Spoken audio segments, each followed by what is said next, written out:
Hello guys and welcome back. In the previous video I forget to get this shoelace out. This shoelace is different, so I think I need to talk about it. So this one doesn't have anything because I'm kind of lazy, so I didn't do anything. It's just gonna be a low-res model, smooth previewed. It's made with Z-Sphere. So in this case it's just gonna go Z, and it's already gonna be in here, right? And then it's gonna be the low res, but you can press Ctrl 3 to get a higher res model. And then of course it does have a material already, so I guess I don't want to do too much other than changing the color right, to be something darker. Surface base color. I need to, yeah, let me just get rid of that. It's just gonna be RGB for the base color. Yeah, lower that down and call it a day. Right, that's not something very important anyways. A bit more lower maybe. Yeah, good enough, good enough. All right, cool. So for anything you don't really have any detail and not having much of a subdivision level or anything, you just don't worry about it. Okay, I have some clipping in here, and go back and fix whatever you changed back there, right? For you know, if you need to change anything like that, okay, you can go back, make your tweak, and update it right away. So here, for example, this guy, right? I want to bring, I believe, oh, not this one. This one. That's the one that are already tweaked. This one, right? So what I can do is get rid of that piece. Control Shift and click on that. Maybe mask that. Control W. Yeah. Control Shift and double click. Do a delete hidden. Now I have this one without the piece now. Okay. I can also move this thing in a little bit because you can see it's clipping into the show. Right. And do that here as well. And then I can go just do another go Z right away, continue. And Blender should be able to capture that difference. Okay, so I think it's working on it. You can see when it's finished, it should be able to just update it right away, so we don't have to delete and recreate anything. It should be able to capture everything, every change we did. If that's the same model with the same naming, it's gonna be able to update it. Okay. Yeah, this is like a bigger model, so I need to give it some time. Let me pause the video. All right, it's finished. As you can see now, that piece of fabric goes, foliage goes away, and this is also all fixed, right? And there's no new things. Right? It's just gonna be the thing I had earlier. All right, cool. So some new things I think that's worth mentioning about this whole transferring process. But let's go ahead and start setting up our lighting here. Okay, now I have a key lighting here, right? And it's doing its thing. It's nice, right? But however, you can feel like the whole scene is still kind of like bright for some reason, like as if there's some hidden environment lighting that's doing something, right? Now I don't want that. I want to start from scratch. So if you go to the world properties, you can see the surface background is actually having a color here, right? So I'm going to zero that out to 0, and that's going to be actually a very clean start. Okay, that way I can see something better. Okay. Also, I want to render it through the camera, right? So I can grab the camera here, and then I can go just click on the 0 button. That's gonna bring my view to the camera, and then I can go to, if you don't see this, click on that little arrow and go to view and check on camera to view. That way you're locking the camera to your view. Okay, so whatever you do to your current view will change the camera. If you zoom in close, you can feel like the model is getting kind of stretched. That's because of the perspective, right? So I'm gonna go to the camera and change the focal length to something higher, to 75 or something. Oh, well, let me disable that first. Oh, yeah, it's actually changed. Okay, is it? I'm not really sure. Let me check that out. Okay, grab the camera again. Yeah, 75. Should be fine. Change that to 100. 75. Oh, you know what? That's not it. The camera one is in here. That's that's still 50, so I'm going to change that to 75. And then let me go back here to click on the 0 button to go to the camera and check on camera to view. So you have to grab the camera and change the focal length here to get less stretching. That's very important. Otherwise, your model will feel somehow weird. Okay. All right, let me move into a to an angle that I want to go for, something more or less. Okay. All right. And then I can also have another view. Let me see if we can do that in here. Right click and then vertical split and drag it over here. Okay, now you can see I have this one and I have this one. And for this one, I no longer want to lock to the view, so check that out so I can get out. Okay, that's where I place the light, and the other side is where I see my model. Okay, and it's easier for me to manage. Right, I can grab the light and hit G button and drag my cursor. You can see I can get real-time feedback, which is pretty nice. Okay, I really hope this can be bigger though.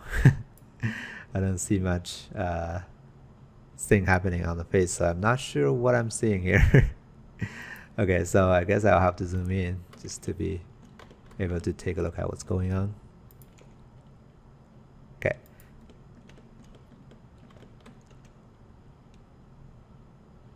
I want to go for something quite in the front, but slightly tilt to the side, something like that for the key line.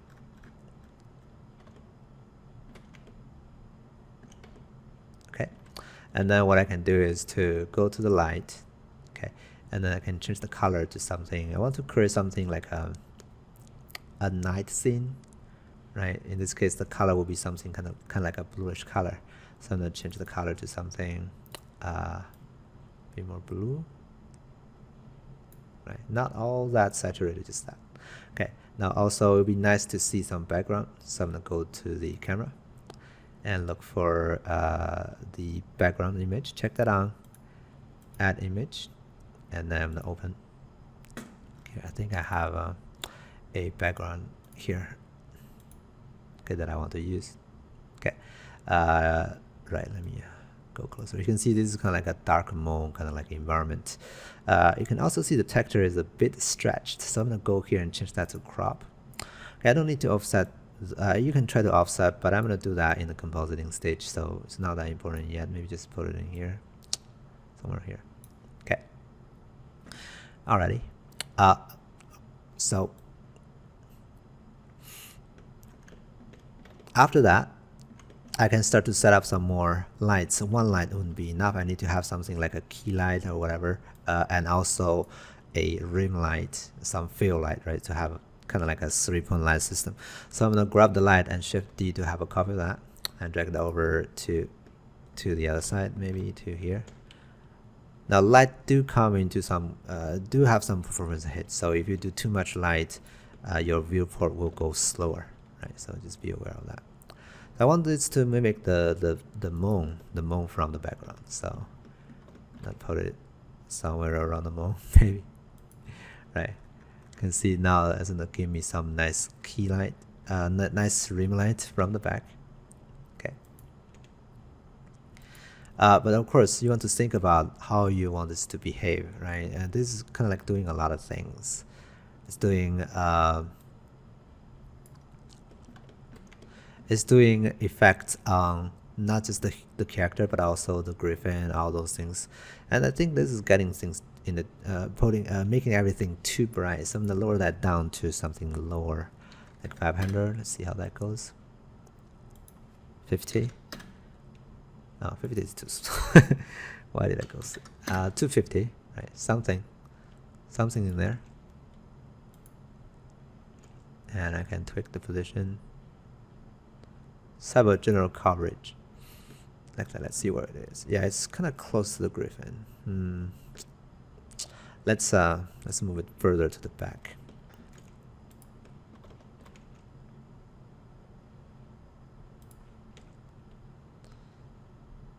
You can hit G and move your cursor. It's basically moving across the direction you.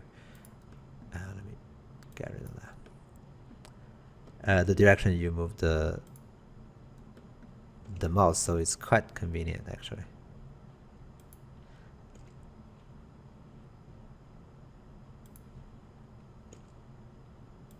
Oftentimes it feels more easier than the gizmo thing. But yeah, I put it somewhere that can be closer to what I want. Some rim light on the rocks, some rim light, subtle rim light on the character. Okay, some subtle things on the back of the griffin. Okay, and then let me shift D to have another copy. I'm gonna move it to the other side of the griffin and put some rim light also above the head. Put something in there. But you can see the cloud here are turning some yellowish warm color. So I'm gonna try to match that and go for like a warmer color in there too. And that feels matched better in this case. Okay, I can also zoom in and see what I got. You can see we got some subtle rim light also on the character. Okay. Let's see how it looks like if I move it closer.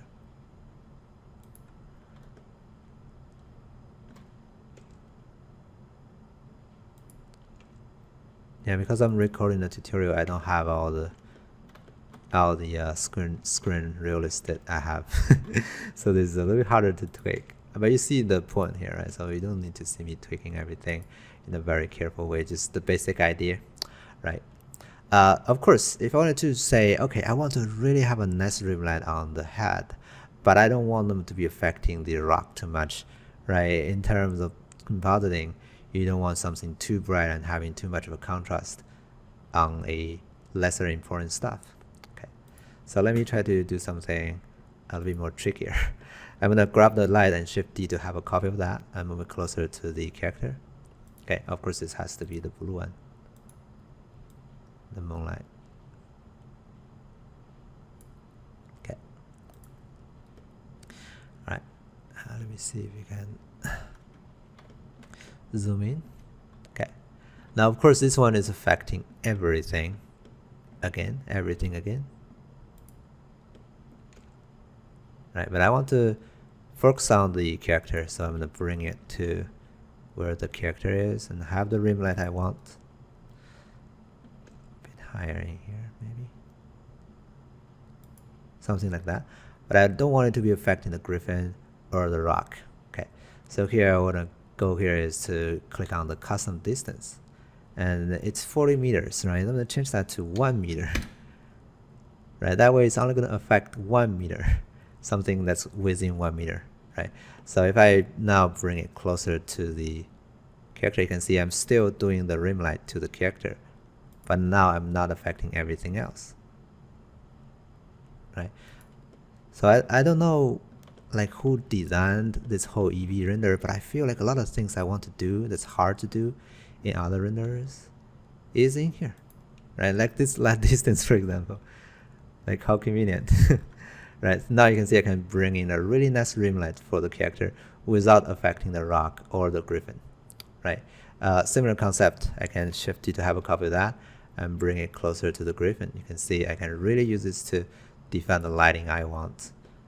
Okay, right? There's just something in there for the rim light closer to the head to enhance that, right? Lighting is not about being realistic, being physically realistic.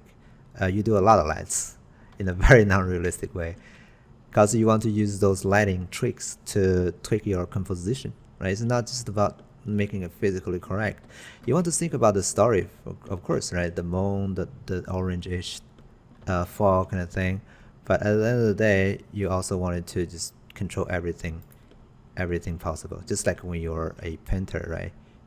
When you're painting things, you're doing concept art, you don't really think of everything, like you don't trace every line, right? You just think more about compositing, right? You can see all those rim lights that help me to enhance and focus on the characters. All right, cool. So after that, I think one more thing I can do is to have some volumetric lighting. That would be cool, right? So I'm gonna go ahead and do that. That's gonna be underneath the we can do that to the whole world. So let me drag up the timeline here and change that to a shader editor so I can adjust the shader. change that from object to world, it's gonna give me the input of the world. Okay, so it's currently using the background color for the background. I don't really care too much about that, but I can define the volume here. So let me press Shift A to turn off, to toggle the creation to palette. And I'm gonna click on the search and look for volume, and I can go choose the volume scatter and drag that over here to the volume. Okay, now instantly the volume becomes too thick, right? So I'm gonna go here and change the density to something like 0.05. That's even too thick. 0.005. That's about right. Okay, all right, maybe a little bit higher. 0.05, right? 15. Yeah, some fog will be cool. You can see there's something weird. One is the light is drawing those red dots, which is reasonable, right? But we'll have to get rid of that. And also the background is weird. So for the background, all I have to do is go to the render properties, right? And then go to film. You check on transparent. Okay, and that way the background will be transparent. And then I guess we don't have to worry too much about these things. Oh yeah, there's one thing we can make it look better though. Let me check that off. The background is kind of like a little bit blurry. That's not because the setting of the transparency, but rather the camera. The camera is having it. If you go to the camera settings, the camera is having it half transparent. So I'm gonna go back to 1 to make it all solid. Okay. And for the lights, what we can do is go to the render settings, and there is Volumetric. Okay, right. LED clamping will be the same. We go, if you type in 1, you can see now the lights, the lights disappeared. Right. The higher value will give the lights more scattering on their center. So you just pick a value that's low enough so that the lights doesn't form a weird dot. Okay, if that's hard to see, you can also go here to the view settings, not in there, the view settings, check out the extras. That way you're seeing just the render. Also check out the 3D cursor there, right? That way you can see everything in here, right? And yeah, I can even go higher than that. So where's this thing? Yeah, here, 20, right? Yeah, I think that's good. Maybe make the volume a bit darker. I think it's kind of like a little bit too strong now. So I guess 0.001. Yeah, a bit better. I don't need a lot of fog in this case. Alrighty, let me turn off the camera.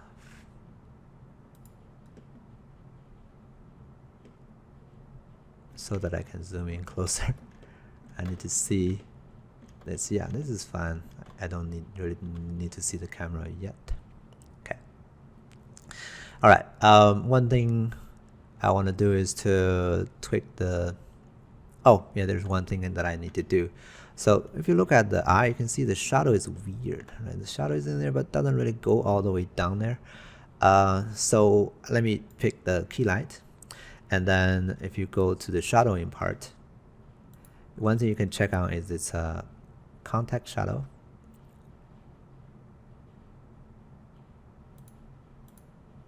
Oh, I'm in the render setting. Go to the lights here. Go to the shadow, right? Check out the contact shadow. You can see how much difference does it make, right? It's making the shadow much more realistic in this case. You can also turn that on all others, but that's going to take performance, so oftentimes you just need to do that on the key light. Okay. Now after that, of course, this part is kind of like getting all dark. So I wanted to have another light, a fill light, to fill in all those completely dark areas. So Shift D to have another copy of the light. I'm going to move it over now to somewhere here, I guess. Let's see where that is. Yeah. Go lower.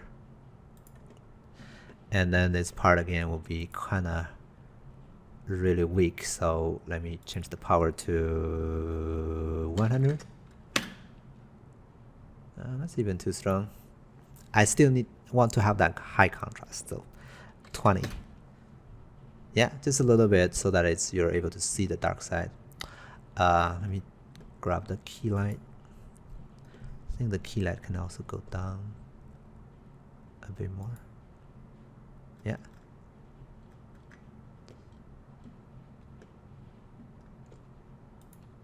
Okay. Alrighty. So that's kind of like a lot of tweak we can do, right? Just to make the render feel more appealing, right? We can do a whole lot of things here. Another trick that I think that's worth mentioning is to tweak colors. For example, like I think the hair is too bright now, right? So let me grab the hair and go to the world and change that to object. Now I can tweak the hair's material graph, right? If you're familiar with Maya, you know that in Maya you have to really go there, expand your networking. This is already doing that, right? So in some sense, a lot of things feels like a simplified version of what Maya does, and it does it kind of better, right? So I'm gonna go Shift A here, and then click on search. I'm gonna search for hue saturation. I'm connect that over here, and then I'm gonna lower down the value to 0.2 or something, just to make it darker. Basically, that's all I want to do for that one. I think Griffin is also kind of like a little bit bright now, so I'm gonna go grab the Griffin, and then I also wanted to make it darker. Basically, there are a lot of nodes that you can do here, so feel free to experiment. But this is not a complete Blender rendering tutorial, so I'm just gonna go for a hue saturation here, drag it over here, and change the value to 0.8, maybe 0.7. 0.1. Yeah, that's too dark. 0.5. Yeah, 0.6. The reason behind it is that I want the character to be still the main focus, so the Griffin can go a bit darker in this case. All right. Cool. So let me go to the render settings. There's one more thing I think that's worth doing, which is in the output properties, or this one, the view layer properties. I want to also check out ambient occlusion, so I'm rendering, I can see AO in there that I can utilize, and also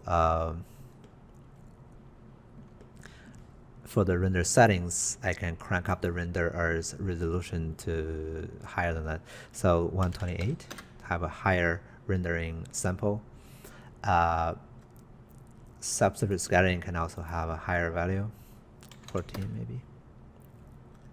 Okay, I think that's the important things. If there's something more, maybe I can have a higher rendering resolution. So in the output settings, we can change the resolution to double that, to a 4K image, right? So let's double that, so 3840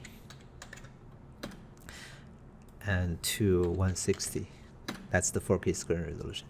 Okay, now this is not a render yet, this is just gonna be a preview, right? To do a render, let me go to the camera, of course, right? Hit the 0 button, yeah, and let me tweak the camera view a bit. Don't worry, the background, we'll have to composite it anyways. So, all right, have that. And then you hit F12 to do a render. And that's gonna pop up the render view, and it's gonna go through the whole process of rendering it, getting it all rendered into a nice image. And it's gonna be having a higher quality than the viewport. Okay, as you can see now, this is a really high-res render, right? In 4K. I mean in 4K, but in, I don't know, 10 seconds. This is amazing. Okay, 10 seconds for a 4K image render, right? Anyway, so I'm gonna close this now. The image is still stored. Next step will be doing some compositing work. So I'm gonna go to the compositing section, and then I'm gonna change this one to the image editor, and here I'm gonna change that to the render result. Okay, and for the bottom one, I'm gonna change it to compositor and check on use nodes. Okay, and this is gonna give me what I have now, So the render doesn't have the background. We have to manually composite it. So I'm going to do Shift A and then go for Input Image. And here I'm going to go to drop down and choose the background image that I have there already. Okay. And then here I'm going to do a right click, Shift A, right? And then search for alpha over. Okay. And we connect our image to the second one. And then we connect alpha to the factor, right? Final image result go to there. Okay, that's gonna give us a flat background, and then you can plug in your image to the first input to add in the thing, right? And then of course it's not in the right place. Okay, so we can Shift A and search for scale and put it in there. Scale wise will be based on the render size, right? And I'm gonna go for crop, right? And then if I want to move it, I can Shift A again and go for transform. Maybe translate. Transform, translate should be enough. Yeah. Checking on wrapping maybe, and then I can look. I wanted to bring it up, so 0.2. Not seeing too much.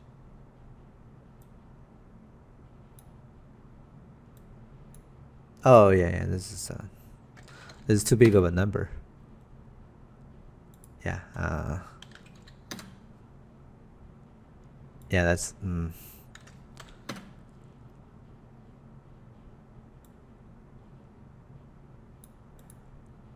0.7.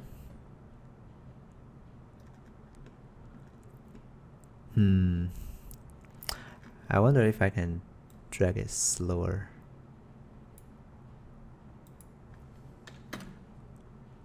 One will be not moving at all, right? Just like 0.01. 0.1 should be moving at 1 unit or something. You know what? This is not working for some reason. Let me drag it over here so that we don't have to wait for all the things. Oh, I'll check on relative, I guess. Yeah, that works better. So I'm gonna go here and drag that over here. Okay. Yeah, the relative thing will give us the relative location change. So I don't want to move it on the X. So that's 0. Y will be 0.2. Yeah, that's good enough. Just put it above there. Feels like the light is really doing something from the moon, right? That's cool. Another thing I rendered out is this AO. If you connect that AO to the image, you can see that's the AO. So I kind of wanted to apply AO, but we want to do that before you you merge here. So let me Shift A and search for mix. Okay, mix is like the blend node in Substance Designer. So you drag the image to here, the AO to here. The final result goes to where it was. Okay, and then we change the mixing type to multiply. Okay, now we can get the AO applied to the model, which will make the model feel much solid. Okay, of course. Oh, let me actually. I think I can swap the input.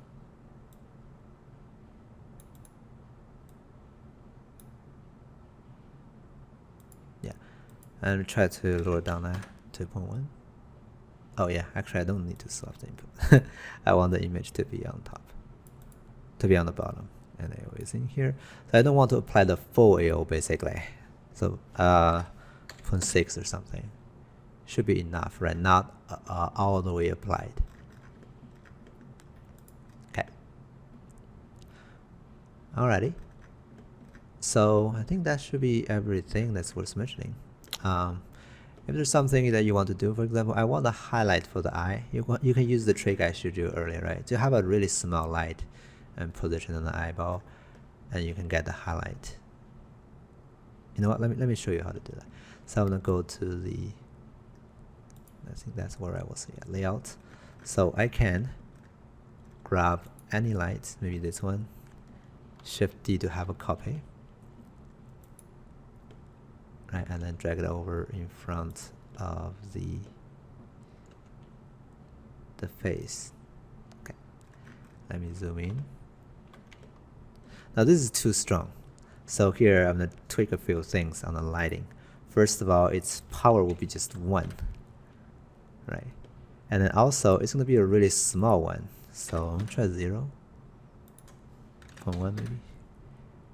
Yeah, let me change the power to 0.01. Really weak light, right? But it doesn't mean it cannot contribute to the highlights. So I'm gonna go maybe, yeah, okay, let's take a look. So I'm gonna go grab the eyeball and go to the material, and then I'm gonna drag the roughness down.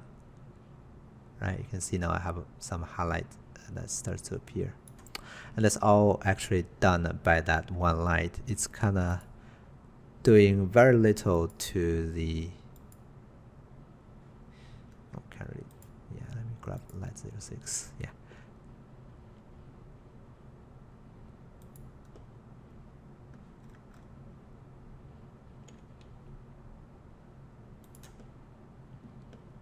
Huh. That should be the one doing it, but it's not. Apparently someone else is doing it. So I guess there is some highlight already. Probably don't need to do this at all. I mean, where's the light? Yeah, but if you try to tweak the intensity and everything, you should be able to get it to behave the way you want it to be.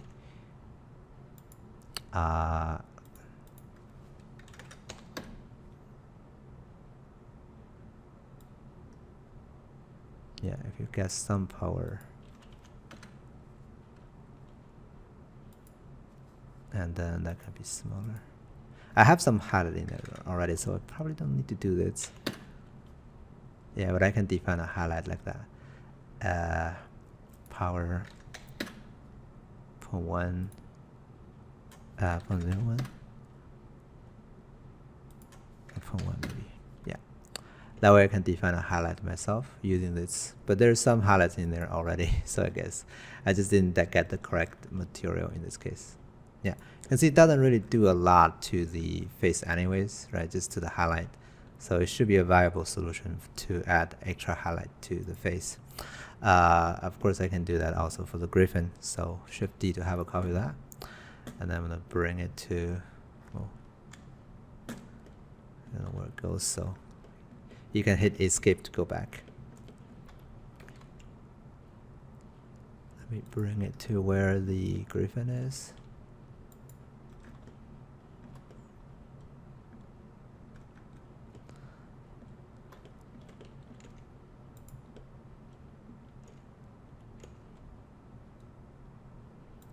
Okay, yeah, of course the griffin's eye should have the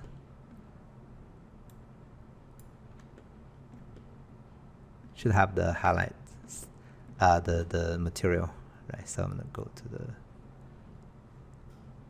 eyeball, and then roughness should go down. Let me hit Z and go to render so I can see it also in here.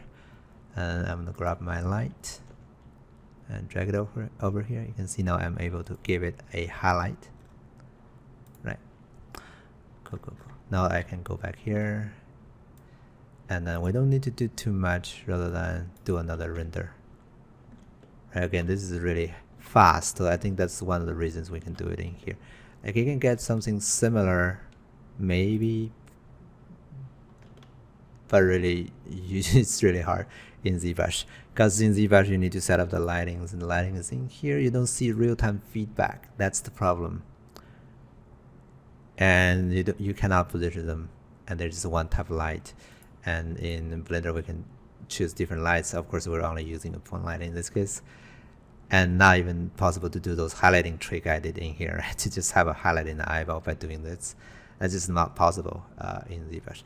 Anyway, I'm gonna go press F12 to do another render. And this should, when this is over, the composition will automatically update.